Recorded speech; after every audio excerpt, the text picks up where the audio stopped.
Bwana, unaambiwa hadi sasa Mfalme Zumaridi anaweza kushikiliwa na jeshi la polisi kwa makosa kadha wa kadha, huku ikiwa kosa la kwanza ni kuwatangazia watoto wadogo kama yeye ni Mungu, yani anawaita watoto alafu anawatangazia kama yeye ni Mungu. Hilo ni kosa. Kosa la pili ni kufungua huduma ya maombi na maombezi kwa sauti kubwa mtaani, eneo ambalo halina kibali cha kanisa kuendesha shughuli za dini pasipokuwa na usajili. Sasa unaambiwa walokole huko Mwanza wameweza kumvalia kidete Mfalme Zumaridi, wanasema amewashika mpaka ukisikia ni watumishi wa Mungu wanaungana hapo wanasema huyu bwana mbona kama anatushika bwana, hiyo inakuwa noma zaidi bwana. Lakini kwanza, kama bado hujasubscribe channel yako hii ya Bongo Complex, tafadhali naomba uwe wa kwanza kufanya hivyo ili uweze kujiunga na familia kubwa kabisa.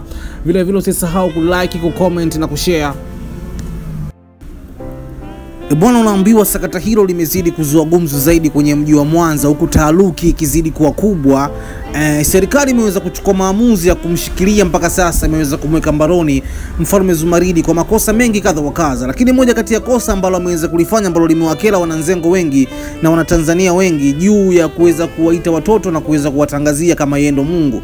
Mwanzo awali aliweza kufanya makosa mengi, lakini kosa lingine ambalo ameweza kushurutiwa nalo ni kosa la kufungua sauti kubwa pasipokuwa na kibali cha polisi. Unajua, ukitaka kufanya tukio lolote kwa sauti kubwa lazima uweze kupata kibali kutoka katika kituo chochote cha polisi cha karibu. Sasa Mfalme Zumaridi anafanya ibada zake kwa sauti kubwa ili hali hana leseni ya kufanya ibada, ili hali tena vile vile eneo ambalo anafanyia ibada ni mahususi kwa ajili ya makazi ya watu na sio kwa ajili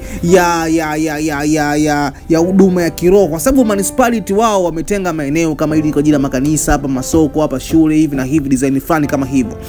Bwana, wewe kwa upande wako unaonaje kitendo cha Mfalme Zumaridi kuweza kuwaita watoto wadogo na kuweza kuwatangazia kama yeye ndiyo Mungu, na serikali kuweza kuchukua maamuzi kama hayo ya kumweka ndani ili iweze kuwafunza kwa watu wengine ambao wana tabia kama hizi? Dondosha comment yako hapa, lakini vile vile usisahau kusubscribe, kulike, kucomment na kushare. Vile vile utakuwa umejiunga na familia kubwa kabisa hii ya Bongo Complex na kuwa miongoni mwa watu ambao ni wa kwanza kupata taarifa ambazo zina trend hapa mjini kupitia umakini wetu wa hali ya juu katika channel bora kabisa Bongo Complex. Bwana, usisahau kusubscribe, kulike, kucomment na kushare ili uendelee kupata taarifa zenye umakini, zenye ubora na uhakika kupitia Bongo Complex Media.